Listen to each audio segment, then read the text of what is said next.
janjinya yang terlupakan. Nah, di tengah hutan yang hijau dan rimbun, hiduplah seekor kancil cerdik bernama Lilo. Semua hewan di hutan mengenal karena kecerdasannya. Tapi satu hal yang membuat teman-temannya resah, karena si Lilo ini sudah sering mengingkari janji kepada teman-temannya.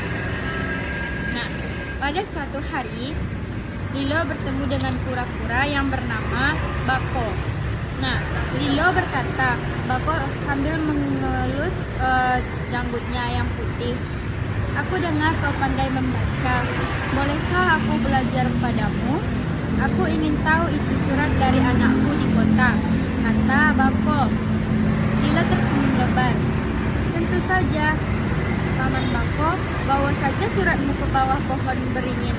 Aku bacakan." Nah, pada keesokan harinya, Paman Bako menunggu lama di bawah pohon.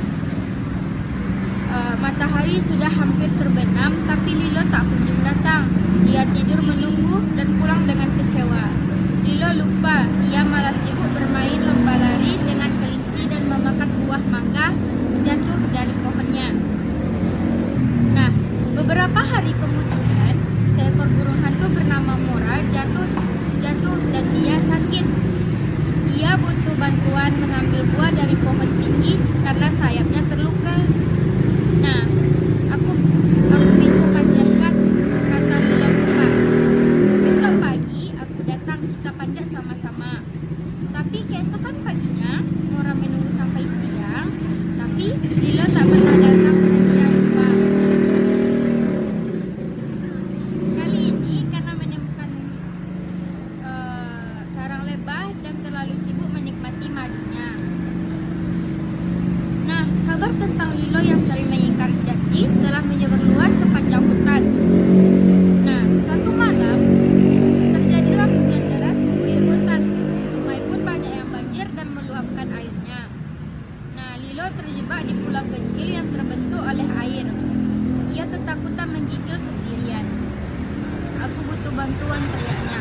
Tapi tak ada yang datang. Beberapa hewan melihatnya dari jauh, tapi mereka ragu. "Lilo, dia, jangan-jangan ini tipuannya lagi," kata hewan-hewan lain. "Dia sering bilang akan membantu, tapi dia tidak pernah menepati janjinya." Maka karena dia tidak menepati janjinya, teman-temannya yang lain tidak mau membantunya.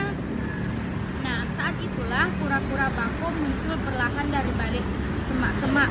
Ia mendayung menggunakan batang pohon kecil. "Naiklah, Nak," katanya dengan suara berat. "Paman, kenapa kamu masih mau menolongku?" ujar si Lilo. Bako menatapnya. "Karena janji, Lilo, bukan soal ucapan, tapi soal tanggung jawab. Dulu kau janji padaku, tapi kau lupa. Mungkin sekarang kau mengerti rasanya dilupakan," ujar seorang kura-kura. Nah, Lilo tertunduk. Hujan masih turun, tapi ia merasa sangat merasa bersalah dengan kura-kura tersebut. Sejak malam itu, Lilo berubah. Ia tak lagi berikat janji. Jika ia berikat janji, dia akan datang. Jika ia berjanji, dia akan datang. Lilo kembali dikenal sebagai si kancil cerdik, tapi kali ini bukan